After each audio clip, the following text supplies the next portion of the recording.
Well, good evening, ladies and gentlemen, and welcome to this week's installment of the Bama Factor with Alex Taylor. I'm your host, as always, Alex Taylor. And man, we're coming down to the last 2 weeks of the season. Man, that is hard to believe. Can't believe that we're already almost to the end of the regular season. It feels like just yesterday we were talking about um, preseason, and we were talking about Western Kentucky. That I was at the beach and bringing you my first episode on YouTube for this season 3 of the Bama Factor podcast. But here we are. It's been a adventurous first season for Coach DeBoer. But safe to say the least, Alabama putting themselves in a very good position for postseason play, and that's what we're gonna jump right into immediately. So obviously, one final road test for the Crimson Tide this season. The Crimson Tide on the road this year are 2-2, with the wins coming at Wisconsin and at LSU. The losses, unfortunately, coming at Vanderbilt and Tennessee. However, Tide still in great position to make a push for the SEC title and obviously a push towards the college football playoff this season as well. Alabama coming in at 7 in the CFP rankings this past Tuesday. So, Crimson Tide moving up from their spot last week after a big win over Mercer. And just kind of talking a little bit about that game. The last time we saw Alabama really dominate a very quality SEC opponent, and then have kind of a game the week after that wasn't as high profile, was when Alabama beat Georgia, and then they went to go play Vanderbilt, and we obviously saw what happened. So this time what I was really looking for was Alabama to play a lot better and take care of business. And Mercer wasn't a team to slouch at. They have 9 wins on the season, had 1 loss coming in. Obviously, first in their conference, ran a very effective offense, I think. But when you look at just how the offense took care of business, I mean, Jalen Milroe only threw the ball 16 times, completing 11 of them, 186 yards, 2 touchdowns. Ty Simpson got in some good reps as well, 5 for 10, 71 yards. Austin Mack getting his first career touchdown as a member of the Crimson Tide, 2 for 3 for 39 yards and a touchdown. On the ground, didn't really have to show too much. Still ran for 189 yards. But Jalen Milroe with 43 yards, Justice Haynes with 37, Ryan Williams 29, Richard Young 26, Jam Miller 24. Just had a lot of guys running the ball. Jeremy Bernard led the way, receiving with 81 yards. Josh Swavis, as you can see in the picture here, made an incredible leaping catch. 2 for 46. Robbie Oots getting his first touchdown of the season, 1 for 44. Rico Scott obviously getting his first career touchdown as a member of the Crimson Tide, 2 for 37. Overall, 319 receiving yards from the receiving core. And, when you look at the team stats from this game, Alabama 29 first downs, 8 of 15 on third down, 508 total yards, 319 through the air, 189 on the ground. No turnovers for the Tide. Really dominated the time of possession. But then if you look on the other side, the Tide just absolutely just really still a force to be reckoned with on the defensive side of the ball. Held Mercer to 1 for 9 from third down conversions, 202 total yards, 140 through the air. 62 on the ground, forced 3 turnovers, forced 2 fumbles, took 1 back for a touchdown, and forced an interception as well. Alabama came in, really took care of business. I mean, we're able to get the starters out. We're able to get a lot of players some playing time, and that's what you look for in these games, especially at the end of the season. But you also look to come in and just take care of business and really do what you're supposed to. It's still a game to grow. It's still a game that if you are going to have any mental errors or any hiccups in your play calling, those are the games that you want to have them in, because there's a lot more room for error in those games. But now Alabama is headed to Oklahoma for their final road test of the season. So This is going to be interesting. You know, it's a Saturday night. It's going to be extremely interesting because Alabama this season has obviously, as I said at the beginning of this, they're 2-2 on the road to start, um, and just overall, I think the last time that you looked at them on the road, against LSU, they absolutely dominated, and I think that's going to be their mindset into this. But I think where it really has all started, really just with this kind of a dominating factor, is on the defense, and we're going to move into our second point here. The defense has been playing just absolutely just lights out, in my opinion, ever since the Tennessee game. Um, and we're just going to take a look at some stats here. I mean, if you go to the defensive side of the ball, right here, Jahad Campbell leads the way, total tackles and solo tackles as well. 49 solo tackles, 87 total tackles, 5 sacks. He has 1 interception, 2 forced fumbles, and a fumble recovery. But he's just been everywhere. And he's assisted on 38 tackles. I mean, he's just everywhere. He flies all over the field. He's that hybrid type of backer. He can play the edge. He can play inside. And he's also one of the signal callers. I mean, we have 2 in him and Deontay Lawson, who is also second on the team in tackles at 74 and in solo tackles with 34. So, I mean, you look at guys like this, and I mean, like, it's just, it's incredible to have those 2 in the middle. And, that's where it really starts. And I think they're the best, really, linebacking duo in the country um, as far as how they're playing right now. And then you just look at some other guys, like Malachi Moore having a good season, 56 tackles, with 2 interceptions. And then you look at, Bray Hubbard coming in. He's already got 33 tackles. He started the last 3 games. He's just playing insanely well, 2 interceptions. Tim Keenan playing well on the line. LT Overton playing extremely well. And, just overall this year, I mean, the Crimson Tide, they do have 21 sacks on the season, so kind of down from last year, but it's the plays that they're really getting, in the backfield, and they're creating, these havoc plays, and I'm super excited to see what the defense is going to do tomorrow. And, Oklahoma hasn't exactly been a explosive offense or an extremely dynamic offense, but they're fighting for bowl eligibility. They've had a week off. They're going to swing. I mean, they're going to swing their hardest against Alabama. They've got Alabama coming to town, so you can fully expect Oklahoma to come out swinging, and they do have some playmakers, and Jackson Arnold is a good quarterback. And Hawkins Jr. is as well. And we're kind of preparing for 2 quarterbacks, so that's going to be very interesting. But I think the defense, especially in the secondary, I think if you look at that, at the beginning of the season, I addressed that it was an area of concern simply because of what we lost in the transfer portal, what we lost in the NFL draft, and just that the guys that we had were, like I said, talented, but they weren't proven yet, had no experience.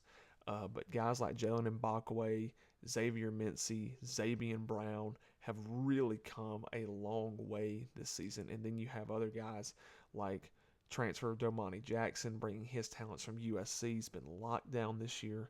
Malachi Moore has been having a great season. Keon Sabb, up till his injury, was having a good season. And then you have a guy like Bray Hubbard, who's just the next guy up at that point. So when you have guys like this in the secondary, I think it makes life easier. And to see the fact that they've grown in the biggest games and in the biggest times of the season, I think is absolutely incredible. So I think overall, when you look at the growth of the defense, and it's also started up front, I think the line has been getting more pressure. I think, we've seen more activity, especially from Quay Russaw. Now we get to see it from Johanze Pierre. And a couple of these younger guys you're going to start seeing. You could see Jashawn Ross. You could see Noah Carter. So definitely, these younger guys getting an opportunity to showcase what they've got. But it all starts with the defense. And, they have stepped up tremendously. And I cannot be prouder of that unit. And I'm excited to see what they do. And now I've heard this quite often for the last couple weeks, and I get where each side's coming from on this, but Alabama to the SEC title game. So pretty much for all you folks that really aren't keeping up, or maybe you're just curious, how does Alabama get to the SEC title? So obviously the first and foremost, the most important thing Alabama has to do is they have to win these last two games. They do have to win out. They do have to beat Oklahoma and Auburn. And, that's the first thing taken care of. But if Alabama wins out and Missouri beats Mississippi State tomorrow, or if Missouri wins uh, one of two of their last regular season games, um, then Alabama will be in. But Alabama has to win out, and Missouri has to at least win one of these. They are favored against the Bulldogs as well. So they should be. So they should be able to take care of business there. But stranger things have happened in college football this season that I've seen. But I've seen some of our fans saying, no, we don't want to go to the SEC title because if we lose, then we have 3 losses. And, are they going to put somebody with 3 losses in the SEC title game? And then I see some of them who are like, why would you not want to go to the SEC title game? And that's the biggest thing for me. So my personal opinion on it is I absolutely want to go to the SEC title game because we fell short in the playoff last year in the semifinal, but we were still the SEC champs last year. So we're still to that point until that game is played here in a few weeks. We are still the defending SEC champs. So that's something that you have 365 days of bragging rights for, and you hold that title for. So I absolutely want to go back and have a chance to defend our crown. And at that point, here's the thing. I don't think they punish the runner-up in the SEC at that point. I really don't think they do. Because if you've got an Alabama team that plays a close game against Texas or Texas A&M in the SEC title game and maybe loses by a couple points, I don't think they punish the SEC runner-up there. Now here's the thing. We go and win it, we have a bye. All right, so we're a top 4 at that point. But I still think that we're in even if we don't. But while we're there, we might as well win. And again, we don't come to take part, we come to take over. Tyler Booker said just that, that's their goal. They want to go there to win. And I fully believe that we can compete with anybody, Texas A&M, I don't care who it is. But first and foremost, we got to take care of business against Oklahoma. Then we got to take care of business against Auburn, and we're controlling that. So now that leads me to kind of the CFP outlook, and you see the CFP poll, and you just kind of wonder, is the poll right? Is the committee really getting it right? And I've seen a lot of people who are just infuriated with the most recent poll. But for those of y'all wondering about the most recent poll, from 1, let's just say to 12 right now, you've got Oregon, Ohio State comes in at 2, Texas at 3, Penn State at 4, Indiana at 5, Notre Dame at 6, your Crimson Tides at 7, let's see, Miami at 8, Ole Miss at 9, Georgia at 10, Tennessee at 11, Boise State at 12. A lot of 2-loss teams here, Alabama, Ole Miss, Georgia, Tennessee, SEC right there. You got a lot of Big Ten teams at the beginning. But Indiana and Ohio State plays tomorrow. That's one that I don't necessarily agree with. I mean, Indiana, I don't agree with their strength of schedule. I don't think they played anybody really worth talking about. And until they really play Ohio State tomorrow, we don't really know what Indiana's about. I mean, yeah, they're 10-0, but Alabama would be 10-0 with that schedule. Georgia would be 10-0. Ole Miss, Tennessee would be 10-0. Notre Dame would be 10-0. Texas would be 10-0. Texas A&M will probably be 10-0. At this point, South Carolina has the potential to either be 10-0 or maybe 9-1 with that schedule. So you can say all you want to about strength of schedule, whatever. But when the game's played, overall, it's just, I won't try to get too much into it. I'll save that one for another podcast. But overall, there's going to be a lot of shifting these last couple weeks um, in this CFP poll, and it's going to be interesting. First team or first year of the 12-team playoff. This is going to be very interesting. We're going to have home playoff games. It's going to be super interesting to see how these last couple weeks of the season really kind of shape up this first 12-team playoff. Who gets left out? And, it's still going to have the same problem as the 14 playoff. Did somebody deserve to get that last spot over somebody else? Or, are you basing it off a conference bias? Are you looking at maybe a good loss? Are you looking at the quality of the loss? Are you looking at the strength of schedule? Like, what's the committee really looking at? It seems like they have no criteria at this point. So it's definitely going to be interesting. But as of right now, if it ended today, you've got 5 SEC teams in the playoff. And at the beginning of the season, they said they could have 5 or 6. So this is going to be an insanely bizarre ending to the season here very soon. So now I'm going to jump to the part of the podcast of, my Oklahoma predictions. So Alabama-Oklahoma, 6:30 p.m. Central Time on ABC in Norman, Oklahoma. 5-5 Oklahoma against 8-2 Alabama. Alabama trying to look for their 9th win of the season. Oklahoma trying to get to bowl eligibility. So this is going to be very interesting. You come in with a Alabama offense that is very explosive and a Oklahoma defense that has a secondary that is very suspect to explosive plays, but is number 18th in run defense.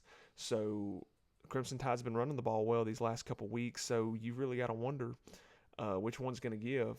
And they've got some pretty good tacklers up front. They got a pretty good front. So the offensive line is going to have to play extremely well. And then on the other side of the ball, you've got an Alabama defense that's really peaking at the right time against the most sacked offense in the country. Jackson Arnold and Hawkins Jr. have been sacked galore this year. Absolutely, I believe they really are. I think they are dead last in the country, if I'm not mistaken, of a stat I saw in sacks that are given up. So offensive line suspect. This should be something to see today for sure. So super excited about how our defense can really get after them, force some turnovers. Oklahoma's not all that great at forcing turnovers on defense. They're also very turnover prone on offense. So this is the game that hopefully as a defense in Alabama with a 4-2-5 that you want. You want to be opportunistic on defense. You want to create takeaways.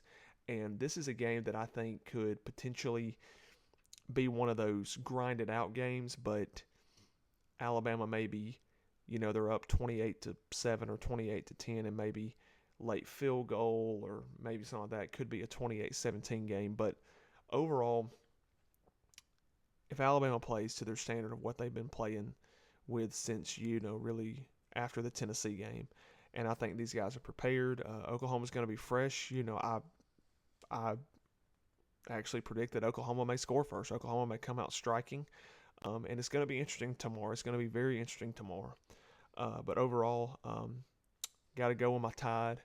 I'm going to go 31-13, a final there. I think Alabama, like I said, I think it's close, but at the end, Alabama just kind of pulls away, just kind of plays keep away, I fully believe that's what's going to happen.